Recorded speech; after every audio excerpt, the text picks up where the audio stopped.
చిత్తం యొక్క స్వాధీనం వల్ల చిత్తశాంతి, నైర్మల్యత్వం, ప్రసన్నత కలుగుతాయి. ఇక నిస్పృహత్వం అంటే కోరికలు లేకపోవటం. కోరికలు పెరిగే కొద్దీ చిత్తచాంచల్యం పెరుగుతుంది. చిత్త నిగ్రహానికి వాంఛా నిగ్రహం అనేది ముఖ్యం. బ్రహ్మానుభూతి పొందాలి అంటే వ్యామోహాన్ని విడిచిపెట్టాలి, అన్ని విధాలైన కోరికలు విడిచిపెట్టాలి, మోక్షం అనేటువంటి వాంఛను కూడా త్యాగం చేయాలంటున్నాడు. ఇది తాను వాస్తవంగా ముక్త స్వరూపుడై ఉంటే మోక్షాన్ని కోరుకోవడం ఏంటి?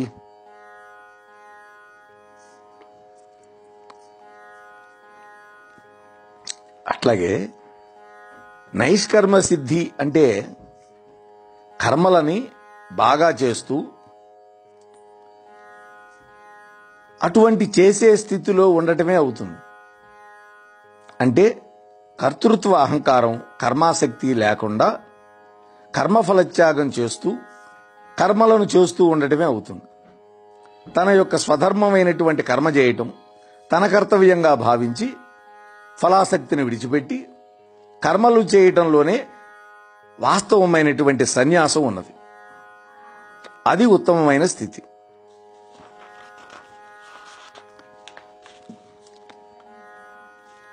ఇక్కడ పరబ్రహ్మాన్ని పొందటానికి ఎవడు అర్హుడై ఉన్నాడో చెప్తున్నాడు తర్వాత శ్లోకాల్లో. పరిశుద్ధమైనటువంటి చిత్తవృత్తి కలిగిన వాడై ఉండాలి, ధైర్యంతో మనస్సును చక్కగా నిగ్రహించాలి, శబ్దస్పర్శాది ఇంద్రియ విషయాలను విడిచిపెట్టాలి, రాగద్వేష రహితుడై ఉండాలి, ఏకాంతవాసి కావాలి, మితమైన హితమైనటువంటి సాత్వికాహారాన్ని స్వీకరిస్తూ వాక్కును, శరీరాన్ని, మనస్సును వశం చేసుకొని నిత్యము యోగధ్యానం చేస్తూ వైరాగ్యవంతుడై అహంకార బల గర్వాలని, కామక్రోధ పరిగ్రహాలను విడిచిపెట్టి పరమశాంతిని పొందినటువంటి మహనీయుడు ఎవడైతే ఉన్నాడో వాడు మాత్రమే పరబ్రహ్మాన్ని పొందటానికి అర్హుడవుతాడు అంటున్నాడు పరమాత్మ. 3 శ్లోకాల్లో చెప్పినటువంటి సారాంశం ఇది. ఈ 3 శ్లోకాలు సాధకులు శ్రద్ధతోటి ప్రతిరోజు కూడా పారాయణం చేసుకోమంటున్నాడు. 51, 52, 53. దీంట్లో మొట్టమొదటిది విశుద్ధమైన బుద్ధి. భగవంతుడు పవిత్రమైన బుద్ధి చేతనే పొందబడతాడు కాబట్టి సాత్విక బుద్ధిని అలవాటు చేసుకోవాలి. మాలిన్యంతో కూడినటువంటి అద్దం కూడా ప్రతిబింబాన్ని సరిగా చూపించలేదు. అదేవిధంగా ఆత్మప్రకాశం అనేది కామము మొదలైనటువంటి మాలిన్యాలతో కూడి ఉంటే భగవంతుణ్ణి గోచరింపనివ్వదు. అట్లాగే నిత్యానిత్య వివేకం అనేది సాత్విక బుద్ధి వల్ల కలుగుతుంది. కాబట్టి సాధకులు పరిశుద్ధమైన బుద్ధిని అభ్యాసం చేత అలవాటు చేసుకోవాలి అంటున్నాడు పరమాత్మ. 2వ పాయింట్ ధృత్యాత్మానం నియమ్యచ అంటున్నాడు. అంటే సాత్వికమైనటువంటి ధైర్యంతో ఆధ్యాత్మిక సాధనకి చక్కటి మానసిక ధైర్యం కావాలి. ఇక శబ్దాది విషయ నిగ్రహం ఎట్లా ఉండాలి? ప్రపంచంలో ఉన్నటువంటి విషయాలని అంటే శబ్దము, స్పర్శ, రూపం, రసం, గంధం వీటిని నిరోధించాలి. ఈ 5 విషయాలు ఆయా ఇంద్రియాల ద్వారా అంటే చెవి, చర్మం, కన్ను, నాలుక, ముక్కు వీటి ద్వారా లోపలికి ప్రవేశించకుండా చేయాలి. అంటే మనలోకి రాకుండా చేయాలి. మనస్సుకి ఇంద్రియ విషయాలు తాకకుండా ఉండేటట్టుగా ఇంద్రియ ద్వారాలను మూసేయాలి. ఇది. ఇక రాగద్వేషాలను విడిచిపెట్టడం. రాగద్వేషాలు మానవుడికి పరమశత్రువులు కాబట్టి వాటిని విడిచిపెట్టాలి. ఇక ఏకాంతవాసం. ఏకాంతవాసం అనేది ఆధ్యాత్మిక ఉన్నతికి అత్యంత ప్రయోజనకరమైంది. జనసమూహంలో కోలాహలంగా ఉన్న దగ్గర ఉంటే ధ్యాన నిష్ట, ఏకాగ్రత కుదరదు. అందుకని పవిత్ర నదీ తీరమో, పుణ్యాశ్రమాలో అటువంటివి అత్యంత ప్రయోజనకరంగా ఉంటాయి. అయితే గృహస్థులకి అటువంటి చోటికి నిరంతరం వెళ్ళాలంటే అంత తీరిక ఉండదు, కష్టం. కాబట్టి ఉన్న దాంట్లోనే, మన ఇంట్లోనే ముందు సెల్ ఫోన్ కట్టేయాలి. ఓ చిన్న రూమ్లో కూర్చో, చక్కగా సాధన చేసుకో. అలా చేయమంటున్నాడు. తాను తన ఉన్న ఇంట్లో ఆ గదిలో ఉండి కూడా ఏమనుకోవచ్చు, అదే హరిద్వారం, అదే ఋషికేశం, అదే హిమాలయాలు అని అనుకోవాలి, భావించాలి. ఇటువంటి భావనా బలం ఏదైతే ఉందో అది సాధకుడికి బహుళ ప్రయోజనం సిద్ధింపజేస్తుంది. ఇక ఆహార నియమం. ఆహార నియమం లేకపోతే ఆధ్యాత్మిక సాధన కుదరదు. అంటే సాత్వికమైన, హితమైన, మితమైన ఆహారం తీసుకోవాలి. బలవర్ధకమైన ఆహారాలు ఎక్కువగా తినటం వల్ల సాధన నిలబడదు. ఇక మనోవాక్కాయ కర్మలని క్రమశిక్షణలో ఉంచాలి. అంటే వాక్కుని, శరీరాన్ని, మనస్సుని క్రమశిక్షణలో పెట్టాలి. దీన్ని తపస్సు అని కూడా చెప్పింది భగవద్గీత. మితంగా మాట్లాడాలి, సత్యంగా మాట్లాడాలి, హితంగా, మధురంగా మాట్లాడాలి. ప్రతిరోజు కొంతసేపు మౌనం పాటించాలి. ఇటువంటివన్నీ చేయాలి. అట్లాగే ప్రతిరోజు ఒక గంట సేపు, అరగంట సేపు భగవన్నామాన్ని జపించటం, ఇవన్నీ చేసుకోవచ్చు. ఇక ధ్యానరోగ పరోనిత్యం అంటే నిరంతరము మనస్సుని భగవత్పరంగా గావించటం, నిరంతర ధ్యానం చేయటం. ప్రారంభ దశలో ఇది సాధ్యం కాకపోయినా అభ్యాసం వల్ల సాధ్యమవుతుంది. ఇక వైరాగ్యం. మోక్ష సాధనకి సాధన చతుష్టయ సంపత్తిలో వైరాగ్యం అనేది అత్యంత ప్రధానం. ప్రాపంచిక విషయభోగాలలో విముఖతయే వైరాగ్యం. అటువంటి వైరాగ్యాన్ని మనస్సుకు అలవాటు చేయాలి. అంటే సంగరాహిత్యంగా ఉంటే అదే వైరాగ్యం అవుతుంది. ఇక అహంకారాన్ని, బలాన్ని, దర్పాన్ని విడిచిపెట్టం. ఆధ్యాత్మిక జీవితంలో అహంకారానికి తావు ఉండకూడదు. నేనే కర్తననే అనుభవమే బంధం. భగవంతుడి చేతిలో నేనొక పరికరాన్ని అనుకునేవాడు జ్ఞాని. ఇది కాబట్టి గర్వం వల్ల మనిషి పతనం అయిపోతాడు. అలాగే కామం, రాగం వీటి వల్ల ఆధ్యాత్మిక బలం తగ్గిపోతుంది. బలం అనేది కేవలం ఆసురీ బలంగా ఉంటుంది. అవన్నీ విడిచిపెట్టాలంటున్నాడు. ఇక కామక్రోధ పరిత్యాగం. రజోగుణం వల్ల కలిగినటువంటి కామక్రోధాలు ఆత్మజ్ఞాన సముపార్జనకి పరమశత్రువులు అవుతాయి. వీటిని విడిచిపెట్టాలి. ఇక పరిగ్రహ విముచ్యత అంటే నిత్య జీవిత నిర్వహణ కోసం అవసరమైనటువంటి పదార్థాల కంటే కూడా అధికంగా ధనాన్ని కానీ, బంగారం కానీ, వస్తు విశేషాలను కానీ సమీకరణం చేయకుండా ఉండటమే అపరిగ్రహం.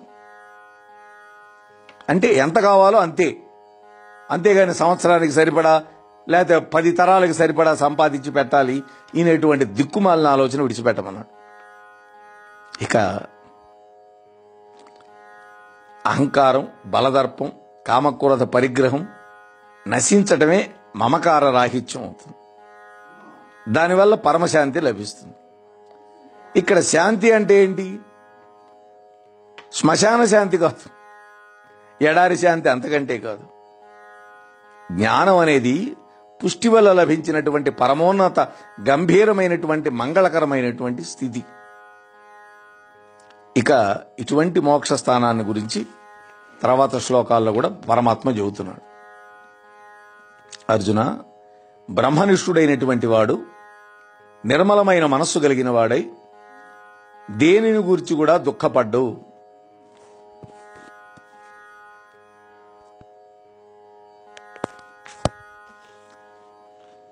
బ్రహ్మనిష్ఠుడైనటువంటి వాడు నిర్మలమైనటువంటి మనస్సు కలిగి దేనిని గురించి కూడా దుఃఖపడ్డు. అలాగే దేనిని కావాలని కోరుకోడు. సమస్త ప్రాణికోట్ల పట్ల సమబుద్ధి కలిగి ఉంటాడు. మీదు మిక్కిలి నాయందు మిక్కిలి భక్తి గలవాడై ఉంటాడు అన్నాడు. అంటే పరమాత్మ పట్ల భక్తితో ఉంటాడు. బ్రహ్మభూతుని యొక్క 4 లక్షణాల్లో మొట్టమొదటిది ప్రసన్నాత్మ. ఇటువంటి మహాపురుషుడి యొక్క మనస్సు అత్యంత నిర్మలంగా ఉంటుంది. చిత్తానికి ఉన్నటువంటి ఆవరణ దోషం, మలదోషం, విక్షేప దోషం నశించిపోతుంది. మనస్సునందు ఉన్నటువంటి ప్రసన్నత అతడి యొక్క ముఖారవిందం మీద ప్రకాశిస్తూ ఉంటుంది. ఎప్పుడు చిరునవ్వులు చిందిస్తూ ఉంటాడు. బ్రహ్మ తేజస్సుతో అతడి ముఖం వెలిగిపోతూ ఉంటుంది. అతడి యొక్క నేత్రాలు ప్రకాశంగా ఉంటాయి, ప్రసన్నంగా ఉంటాయి, ప్రేమధారలను చిందిస్తూ ఉంటాయి. అతడి పలుకులు మధురంగా ఉంటాయి. అతడి ప్రవర్తన ప్రసన్నంగా ఉంటుంది. అతడి పరిసరాలన్నీ ప్రసన్నంగా ఉంటాయి. అటువంటి మహనీయుడి యొక్క సన్నిధి చేరిన వాళ్ళందరూ కూడా తమ యొక్క దుఃఖాలను మరిచిపోయి ప్రసన్నులవుతారు. అటువంటి మహాత్ములు ఎంతమంది ఉన్నారు. అలాగే నశోచతి నకాంక్షతి అంటున్నాడు ఆ బ్రహ్మభూతుడు. అంటే దేనికోసం విచారపడ్డు, దుఃఖానికి అతీతంగా ఉంటాడు. ఎటువంటి దుఃఖం వచ్చినా కూడా మేరు గంభీరంగా ఉంటాడు. ఎటువంటివి కావాలని కోరుకోడు, ద్వంద్వాతీతుడుగా ఉంటాడు, స్థితప్రజ్ఞుడిగా ఉంటాడు, సముద్రవంత గంభీరంగా ఉంటాడు. ఇక సమస్సర్వేషు భూతేషు అంటున్నాడు. అటువంటి మహాపురుషుడు అన్ని చోట్ల కూడా పరమాత్మనే దర్శిస్తాడు. ఉపాధి భేదాలను గణింపడు. సర్వజీవుల పట్ల భగవంతుడినే గమనిస్తాడు, ఆరాధిస్తాడు. అంటే ఈశ్వర సర్వభూతానాం హృద్దేశే అర్జున తిష్టతి అని నమ్ముతాడు, దర్శిస్తాడు. నమ్మటమే కాదు, ఆనందం పొందే వాళ్ళలో ఆనందం పంచుకుంటాడు. దయామూర్తిగా ఉంటాడు, ప్రేమ స్వరూపంతో ఉంటాడు. కనుక ఎవరికి సేవ చేసినా కూడా ఆ సేవ భగవంతుడికే చేశాను అని సంతోషపడతాడు. అలాగే పరమభక్తి సంభరితుడు అంటున్నాడు. అటువంటి మహనీయమూర్తి భగవానుణ్ణి పరమభక్తితో ఆరాధిస్తాడు. స్వస్వరూప సంధానమే పరమభక్తి అని శంకర భగవత్పాదులు కూడా చెప్పారు కదా. ఇక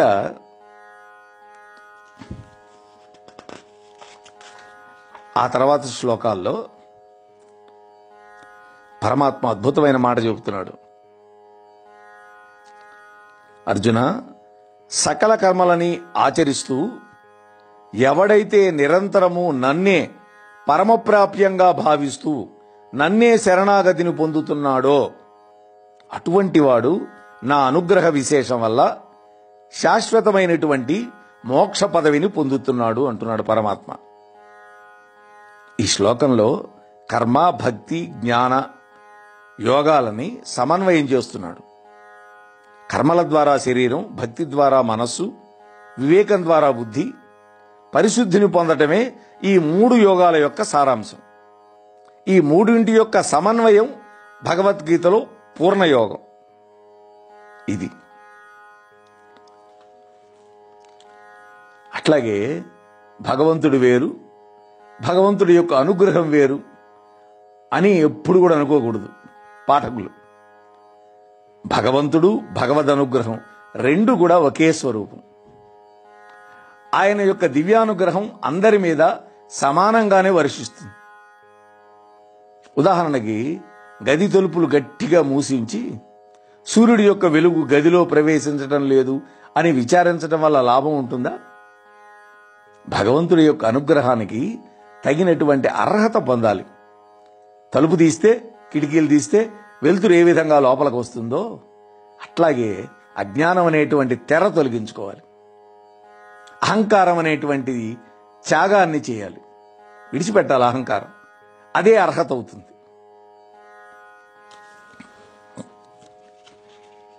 ఇక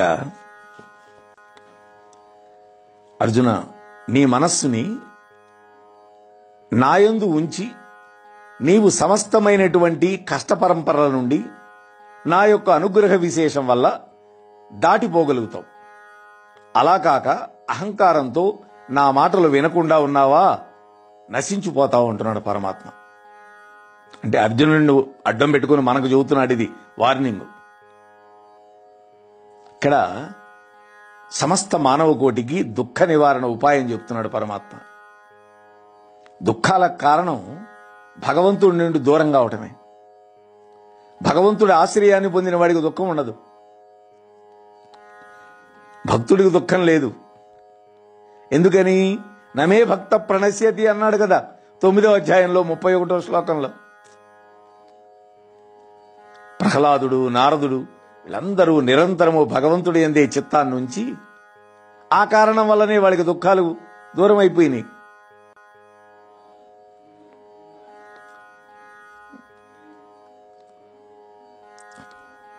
కొంతమంది అజ్ఞానులు అనుకుంటారు, మేము భగవంతుడిని పూజిస్తున్నాం, భగవన్నామానికి గానం చేస్తున్నాం, కానీ ఆ భగవంతుడు మాత్రం మాకు కష్టాలే కలిగిస్తున్నాడు అని.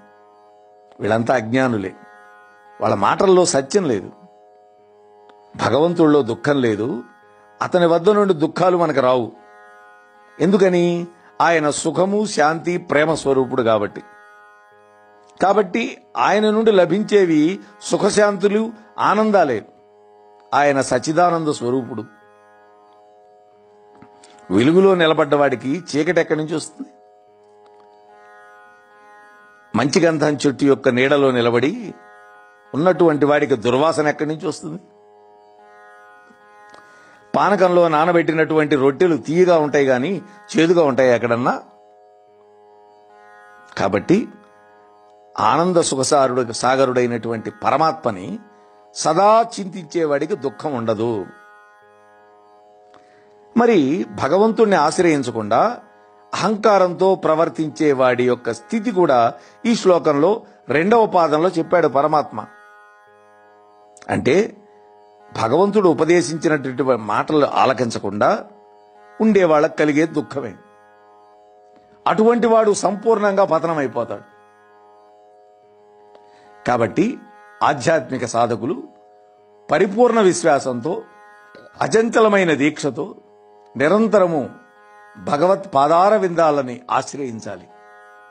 దానివల్ల సర్వ శారీరక మానసికమైనటువంటి వ్యాధులు, మాలిన్యాలు హరించిపోయి ముక్తుడైపోతాడు.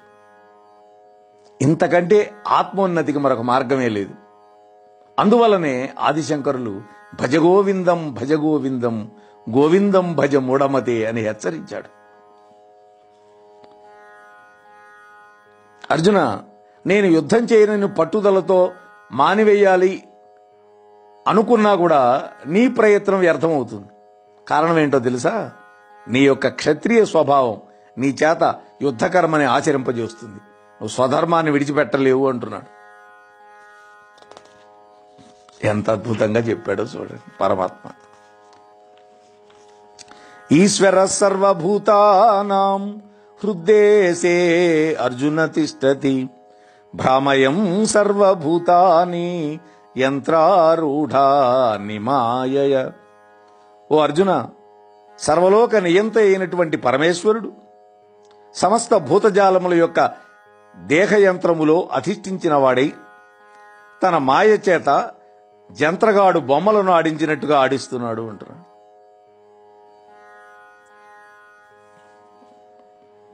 భగవంతుడు ఎక్కడ ఉన్నాడని చాలా మంది ప్రశ్నేస్తారు. ఆయన కైలాసవాస, వైకుంఠవాస అని అంటూ ఉంటారు. ఆయన హృదయ నివాసి అని గీతా సార్వభౌముడు 3 సార్లు చెప్పాడు. అంత మాత్రం చేత భగవానుడు ఇతర ప్రాంతంలో లేడు అని అర్థం కాదు. నీ హృదయంలోనే ఉన్నాడు, నువ్వు దర్శించకుండా ఎక్కడికో పరిగెత్తున్నావు, వద్దురా అంటున్నాడు. ఆయన విష్ణువు అంటే సర్వము వ్యాపించి ఉన్నవాడు. ఆయన లేని తావే ఉండదు. వాస్తవానికి మానవుడు భగవంతుడి యొక్క ఉపాసనకి వేరే చోటకి వెళ్ళక్కర్లా. అతి సమీపంలో హృదయంలోనే ఉన్నాడు అని భావించి ఉపాసన చేయొచ్చు. శరీరంలో కూడా ఆయన నఖశిఖ పర్యంతం వ్యాపించి ఉన్నాడు. ఇంద్రియాల్లో ఆయనే ఉన్నాడు. సర్వ అవయవాల్లో ఆయనే ఉన్నాడు. ఆయన తప్పుకున్నాడా శివం కాస్త శవంగా మారిపోతుంది. కాబట్టి ఈశ్వరుడు అంటే ఎటువంటి వాడు? ఈయన సర్వ శాసనకర్త. ఆయన వల్లనే సృష్టి స్థితి లయం కలుగుతుంది. ఆయన ఇక్కడ లేనిదే ఏదీ జరగదు.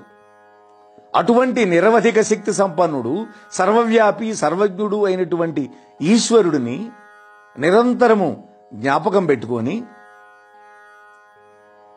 ఆరాధన చేసుకో, అర్చించుకో అని గీతాచార్యుడు హెచ్చరించాడు. యంత్రారూఢాని మాయయ, దేహం అనేటువంటి యంత్రం మీద అధిరోహించి ఉన్నటువంటి జీవులని తన యొక్క మాయా ప్రభావం వల్ల ఈశ్వరుడు గిరగిరా తిప్పుతున్నాడు. జంత్రగాడు బొమ్మలను తిప్పేటట్టుగా. దీనికి ఉపమానంగా రంగుల రాట్నం. ఆ రంగుల రాట్నంలో ఏనుగులు, వంటిలు, గుర్రాలు, పులులు, సింహాలు ఇవన్నీ బొమ్మలు ఎన్నో ఉంటాయి. పిల్లలు వచ్చి తమకు ఇష్టమైనటువంటి బొమ్మ మీద కూర్చొని తిరుగుతారు.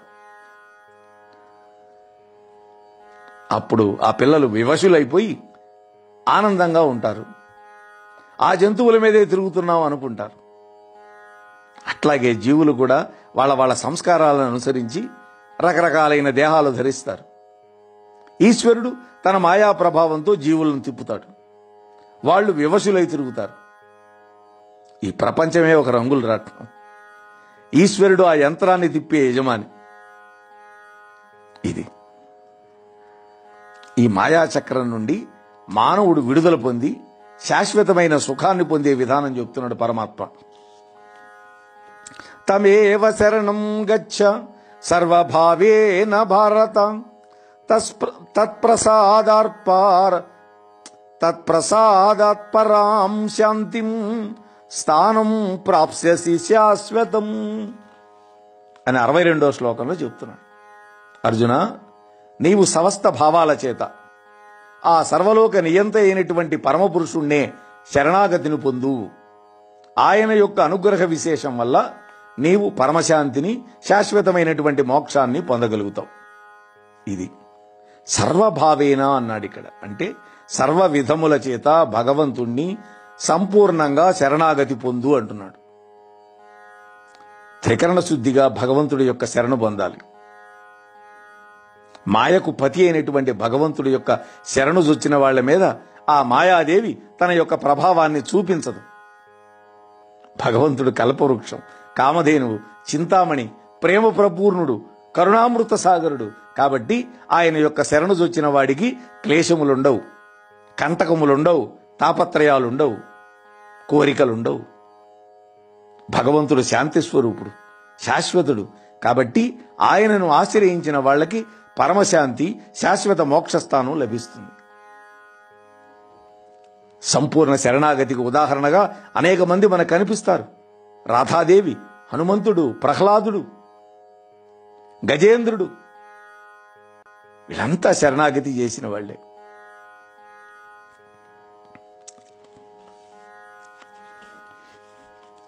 ఆ విధంగా చెప్తూ పరమాత్మ 65వ శ్లోకం చెప్తున్నాడు. మన్మనా భవ మద్భక్తో మద్యాజీ మాం నమస్కురు మామే వైష్యతి సత్యంతే ప్రతిజానే ప్రియోసి మే. అర్జున, నాయందు మనస్సు కలిగిన వాడివికా, నాకు భక్తుడివిగా నన్నే పూజించు, నాకు నమస్కారం చేయి, నీవు నన్నే పొందుతావు. నీవు నాకు ప్రియమైన వాడివైనావు, అందువల్ల ప్రతిజ్ఞ చేసి ఈ విషయాన్ని నీకు చెబుతున్నాను అంటున్నాడు భగవంతుడు. ఈ శ్లోకంలో భక్తి, జ్ఞాన, కర్మ, ధ్యాన యోగాలు 4 కూడా సమన్వయం చేసి చెప్పాడు. సాధనాన్ని, సాధ్యాన్ని కూడా ఇందులో చెప్పాడు. కాబట్టి సాధకులు ఈ మంగళ శ్లోకాన్ని నిత్యము పఠించుకుంటూ మననం చేసుకుంటూ ఇందులో ఉన్నటువంటి 4 విధాలైన సాధనలతో నిత్య దైనందిన జీవితాన్ని పరమ పవిత్రం చేసుకోవాలి. మోక్షప్రాప్తికి ఇంతకంటే మరొక సాధనం లేనే లేదు. ఇందులో ఏం చెప్పాడు పరమాత్మ? మన్మనాభవ అన్నాడు. మొట్టమొదట నాయందే నీ మనస్సు నిలబెట్టు అన్నాడు. మనస్సు ధ్యానమునందు ప్రారంభంలో నిలబడకపోయినా అభ్యాస యోగం వల్ల అది నిలబడుతుంది. ఇక మద్భక్త అన్నాడు, నాకు భక్తుడు గమ్మన్నాడు. భక్తి అంటే భగవంతుడి పట్ల సకల పరమ నిరంతరమైనటువంటి ప్రేమ. ఇటువంటి ప్రేమ భగవంతుడి యందు కలిగి ఉంటే మనస్సు ఆయన యందే లగ్నం అవుతుంది. ఇక మధ్యాజీ, నన్ను పూజించు అంటున్నాడు. పుష్పాలతో సహస్రనామాలతో భగవంతుని మనం అర్చన చేస్తాం. ఈ విధంగా బాహ్య పూజలు మాత్రమే కాకుండా సేవారూపంగా కూడా భగవంతుడిని పూజించాలి. ఎందుకని? సకల ప్రాణుల యొక్క హృదయాలలో వసించి ఉన్నానని చెప్పాడుగా. కాబట్టి ప్రాణుల యొక్క సేవే భగవత్ సేవ. దీనులకు, దుఃఖితులకు, రోగులకు, ఆర్తులకు సేవ చేస్తే భగవంతుడికి సేవ చేసినట్టు అవుతుంది. మానవ సేవే మాధవ సేవ. మాం నమస్కురు అన్నాడు చివర, నాకే నమస్కరించు అంటున్నాడు. అంటే నాకు అంటే ఏంటి? ఇక్కడ భగవద్మూర్తులకి సాష్టాంగ నమస్కారం చెయ్యి అని. దీనివల్ల మనలో ఉన్న అహంకారం నశిస్తుంది. అహంకారం నశిస్తే మోక్షద్వారం తెరుచుకుంటుంది. కాబట్టి సాష్టాంగ నమస్కారం చేయటం అనేది అభ్యాసం చాలా విశిష్టమైనది. సర్వధర్మాన్ విసృజ్య మామేకం శరణం వ్రజ, సర్వధర్మాన్ పరిత్యజ్య మామేకం శరణం వ్రజ, అహం త్వా సర్వ పాపేభ్యో మోక్షయిష్యామి మా శుచః. అర్జున, నీవు సమస్త ధర్మాలను పూర్తిగా విడిచిపెట్టి అహంకార మమకారాలు లేకుండా పరమప్రాప్యంగా భావించి నన్నే సంపూర్తిగా శరణాగతి పొందు. నేను నిన్ను సమస్త పాపజాలముల నుండి విముక్తి పొందిస్తాను, నువ్వు శోకించొద్దు అంటున్నాడు. ఈ పవిత్ర శ్లోకంతో గీతాబోధ పూర్తవుతుంది.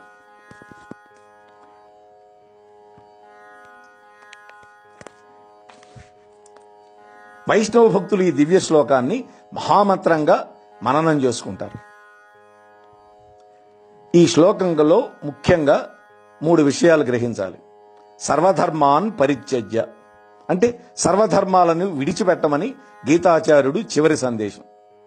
అంటే ఆత్మధర్మం ఒక్కటే మహాధర్మం, తక్కినవన్నీ కూడా సామాన్య ధర్మాలే. రెండోది మాసుచ అన్నాడు, అంటే విచారించొద్దు అంటున్నాడు. ఇది భగవానుడి యొక్క దివ్యోపదేశం. గీతా భక్తుడికి దుఃఖం ఉండదు. నమే భక్త ప్రణశ్యతి అన్నాడు, నా భక్తులకి నాశనం లేదు అని భగవంతుడు చెప్పాడు. అహంత్వా సర్వపాపేభ్యో మోక్షయిష్యామి అంటున్నాడు పరమాత్మ. సర్వపాపాలను నశింపజేసి మోక్షం ఇస్తానని భగవంతుడు వాగ్దానం చేశాడు. ఈ గంభీరమైనటువంటి మహోన్నతమైనటువంటి దివ్య భావామృతాన్ని భగవంతుడైనటువంటి గీతాచార్యుడు ధర్మక్షేత్రమైనటువంటి కురుక్షేత్ర రణరంగంలో అర్జునుని నిమిత్తంగా చేసుకొని గానం చేశాడు మనందరి కోసం. ఇటువంటి జ్ఞానబోధకి ఎవరు అర్హత కలిగిన వాళ్ళు, ఎవరు అనర్హులో ఆ తర్వాత చెప్పాడు. అర్జున, నేను నీకు ఉపదేశించినటువంటి ఈ పవిత్రమైనటువంటి గీతాశాస్త్రాన్ని తపస్శీలు కాని వాళ్ళకి, భక్తిభావం లేని వాళ్ళకి, సేవాభావం లేని వాళ్ళకి, భగవంతుడిని ద్వేషించే వాళ్ళకి బోధించొద్దు అన్నాడు అని కూడా వార్నింగ్ ఇచ్చాడు పరమాత్మ. ఎవరు పరమశ్రేష్టమైనది, రహస్యమైనది ఈ గీతాశాస్త్రాన్ని నా భక్తులకు ఉపదేశం చేస్తారో అటువంటి వాడు నా పట్ల భక్తి గలవాడై నన్నే పొందుతాడు, ఇందులో అనుమానం లేదు అని కూడా చెప్పాడు. అంటే యయిమం పరమం గుహ్యం మద్భక్తేష్వభిధాస్యతి భక్తిం మయిం పరాం కృత్వా మామే వైశ్వత్య సంశయగా అని భగవంతుడు చెప్పాడు. ఇక ఏ మానవుడు శ్రద్ధాభక్తి తాత్పర్యాలతో ఈ పవిత్రమైనటువంటి గీతాశాస్త్రాన్ని చక్కగా వింటాడో అటువంటి వాడు కూడా సమస్త బంధనాల నుండి విడవబడతాడు. పుణ్యాత్ములు నివసించే దివ్యలోకానికి వెళతాడు అని కూడా చెప్పాడు పరమాత్మ. మరి గీతాపారాయణం ఏ విధంగా యజ్ఞమో గీతా శ్రవణం కూడా ఒక యజ్ఞమే. శ్రవణం ఒక మహాతపస్సు అయితే పరీక్షిత్ మహారాజు వారం రోజులు భక్తి తాత్పర్యాలతో శ్రీమద్భాగవతం శ్రవణం చేసి మోక్ష పదవిని పొందాడు. కాబట్టి పుణ్యశ్రవణం కూడా ఒక తపస్సే, అందులో అనుమానం ఏమీ లేదు. కచ్చిదేతత్ శ్రుతం పార్థ త్వయైకాగ్రేణ చేతస కచ్చిదజ్ఞాన సమ్మోహగ ప్రణస్తస్తే ధనంజయ. ఓ అర్జున, నా చేత ప్రబోధింపబడినటువంటి ఈ గీతాశాస్త్రం అంతా నీవు ఏకాగ్రమైన చిత్తంతో విన్నావు కదా. అజ్ఞానము చేత నీకు కలిగినటువంటి మోహమంతా కూడా నశించిపోయింది కదా, చెప్పు అంటున్నాడు పరమాత్మ. అప్పుడు అర్జునుడు అంటున్నాడు, నష్టో మోహ స్మృతిర్లబ్ధాం త్వత్ప్రసాదాన్మయాచ్యుత స్థితోస్మి గత సందేహ కరిష్యే వచనం తవా.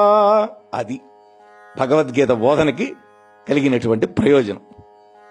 ఓ శ్రీకృష్ణ ప్రభు, నా అజ్ఞానం అంతా నశించిపోయింది, నా స్వస్వరూప జ్ఞానం ఉదయించింది. భవదీయ దివ్యానుగ్రహం వల్ల నా సంశయాలన్నీ కూడా నశించిపోయింది. నేను స్థిరచిత్తుడైనాను, నీ ఆదేశానుసారంగా ప్రవర్తిస్తాను అంటున్నాడు పరమాత్మ. నష్టో మోహ అన్నాడు, నా మోహం పోయింది అంటే నిత్యానిత్య వివేక శూన్యతే మోహం. అవిద్య వల్ల అజ్ఞానం వల్ల ఈ మోహం కలుగుతుంది, అది పోయింది అన్నాడు. అలాగే స్మృతిర్లబ్ధ్వా అన్నాడు, నాకు స్మృతి కలిగింది, నేను మర్చిపోయినటువంటి నా యొక్క స్వస్వరూప వాస్తవికత నాకు మళ్ళీ వచ్చింది. ప్రతి మానవుడు దైవస్వరూపుడే, భగవంతుడి యొక్క అంశచేతనే ప్రతి మానవుడు వెలుగుతూ ఉంటాడు. కానీ శారీరక భ్రాంతి వల్ల, జన్మ జన్మాంతర సంస్కారాల వల్ల, అహంకార మమకారాల వల్ల మానవుడు తన యొక్క ఆత్మతత్వాన్ని మరిచిపోయి దుఃఖబాధినుడైపోతాడు. భగవత్ సేవ చేత ఇటువంటి భ్రాంతి నశించిపోతుంది. గురూపదేశం వల్ల స్వస్వరూప దర్శనం కలుగుతుంది. పార్థుడికి కలిగినటువంటి సందేహం, మానసిక క్షోభ అన్ని కూడా వివరంగా చెప్పాడు 2వ అధ్యాయంలో. ఇవన్నీ కరిష్యే వచనం తవా అన్నాడు, ఇది నీ ఆదేశానుసారం నేను చేస్తాను అంటున్నాడు. ఇదే వేదాంత అనుష్ఠానం. భగవదిచ్ఛయే తన ఇచ్ఛగా భావించటం అనేది జ్ఞాన లక్షణం. పార్థుడు ఇప్పుడు జ్ఞానిలాగా మాట్లాడాడు. ఇది మొదటి అధ్యాయంలో యుద్ధం చేయనన్నాడు కదా. ఇక సంజయుడు చెప్తున్నాడు, వ్యాసదేవుడి యొక్క అనుగ్రహం వల్ల ఓ ధృతరాష్ట్ర మహారాజా, యోగీశ్వరుడైనటువంటి శ్రీకృష్ణ భగవానుడి యొక్క స్వయంగా ప్రత్యక్షంగా చెప్పబడినటువంటి పరమశ్రేష్టమైనటువంటి పరమరహస్యమైనటువంటి ఈ మహత్తరమైన గీతాశాస్త్రాన్ని నేను చక్కగా వినగలిగాను అన్నాడు. ఆయనకు అదృష్టం పట్టింది. ఓ ధృతరాష్ట్ర మహారాజా, కృష్ణార్జునుల యొక్క పరమ పవిత్రము, మంగళకరము, పుణ్యదాయకమైనటువంటి ఈ దివ్య సంభాషణని మళ్ళా మళ్ళా స్మరించి స్మరించి తలంచి నేను మాటి మాటికి బ్రహ్మానంద సాగరంలో ఓలలాడుతున్నాను అన్నాడు. ఆహా, ఏం చెప్పాడు చూసారా. యత్ర యోగేశ్వర కృష్ణో యత్ర పార్థో ధనుర్ధరః తత్ర శ్రీ విజయోర్భూతి ధ్రువా నీతిర్మతిర్మమ. ఇదే భగవద్గీతలో చిట్ట చివరి శ్లోకం. ఎక్కడైతే యోగీశ్వరుడైనటువంటి శ్రీకృష్ణ భగవానుడు, ధనుర్ధారి అయినటువంటి అర్జునుడు విలసిల్లుతూ ఉంటారో అక్కడ సంపద, జయము, ఐశ్వర్యము, చలనము లేనటువంటి నీతి ఉంటాయి అని నా యొక్క అభిప్రాయం అన్నాడు సంజయుడు. ఇది భగవద్గీత మహాయోగ శాస్త్రంలో చరమ శ్లోకం. ఈ పవిత్ర మధుర మంగుళ శ్లోకాన్ని ఏకశ్లోకి భగవద్గీతకు కూడా చాలా మంది చెప్తారు. అంటే సమయం లేనప్పుడు ఈ ఒక్క శ్లోకం చదువుకున్నా కూడా భగవద్గీతను పఠించినటువంటి పుణ్యం వస్తుంది అని పెద్దల యొక్క వాక్కు. తొలి అధ్యాయం విషాదంలో తొలి శబ్దం ధర్మ. ఈ అధ్యాయంలో ఆఖరి శబ్దం మమ. ఇది మమ ధర్మ అనేటువంటి రెండు మహత్తర శబ్ద పుష్పాల మధ్య మనోహరంగా గుచ్చబడినటువంటి 701 పుష్పాలతో కూడినటువంటి మధుర మంగళ దివ్య సుగంధ మందార మాల శ్రీమద్ భగవద్గీత. మమ ధర్మమే గీతాధర్మం, మమ ధర్మమే ఆత్మధర్మం. గీతాసారం ఆత్మదర్శనమే కదా. మరి ఏ పక్షంలో శ్రీకృష్ణుడు అర్జునుడు ఉంటారో ఆ పక్షంలోనే రాజ్యలక్ష్మి ఉంటుంది, అఖండ విజయం ఉంటుంది, శాశ్వత ఆనందం ఉంటుంది, సుస్థిరమైనటువంటి నైతిక నిష్ఠ, ఇవన్నీ కూడా విరాజిల్లుతాయని సంజయుడు చెప్పడంలో పాండవులకే విజయం తప్పదని సూచించేశాడు ముందుగానే. ఈ దివ్య శ్లోకం మరొక గంభీరమైనటువంటి మాట కూడా సువ్యక్తం చేస్తోంది. యోగేశ్వరుడైనటువంటి శ్రీకృష్ణుడు అంటే పరమాత్మ చింతన, ధ్యానము, ధనుర్ధారి అయినటువంటి పార్థుడు, నిష్కామ కర్మాచరణ దీక్ష సూచిస్తుంది. చిత్తవృత్తిని దైవంలో లగ్నం చేసి కర్మేంద్రియాలతో విద్యుక్త కర్మాచరణం చేయమని చెప్పేది గీతా బోధ యొక్క సారం. వర్తమాన కాలంలో ప్రపంచంలో ఆధునికమైనటువంటి శాస్త్రాభివృద్ధితో మానవుడు భౌతికంగా ఎంత ప్రగతి సాధించినా కూడా మానవుడికి మాత్రం చిత్తశాంతి ఉండటం, సుఖం ఆనందం లభించటం.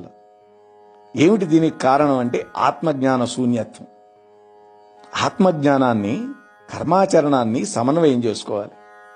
ఈ రెండిటికి సమన్వయమే కృష్ణార్జునులు. ఈ రెండు ఎక్కడ ఉంటే అక్కడ శ్రీ విజయం, సుఖం, నైతిక ప్రతిష్ట తాండవిస్తాయి. ఇది భగవద్గీత యొక్క చివరి శ్లోకం యొక్క అద్భుతమైనటువంటి వ్యాఖ్యానం. ఈ వ్యాఖ్యానం అంతా కూడా నేను మా బంధువులు గీతా సాహిత్య శిరోమణి, గీతా ప్రబోధరత్న శ్రీ శ్రీ శ్రీ పండిత పెమ్మరాజు రాజారావు గారు, వారు రాజమండ్రి వాస్తవ్యులు.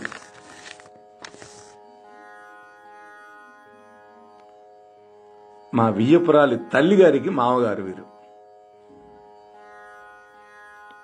మహాత్ములు. వీరు రచించినటువంటి, వ్యాఖ్యానించినటువంటి ఈ భగవద్గీతని నేను ఆధారంగా చేసుకొని ఇన్ని రోజుల పాటు మీతో పంచుకునే ప్రయత్నం చేశాను. శ్రద్ధాళువులై విన్నటువంటి మీ అందరికీ కూడా శ్రీకృష్ణుడి యొక్క పరిపూర్ణమైనటువంటి అనుగ్రహం అందరిపైన వర్షిస్తుంది అని మనసా వాచా కర్మణ కోరుకుంటూ ముగిస్తున్నాను.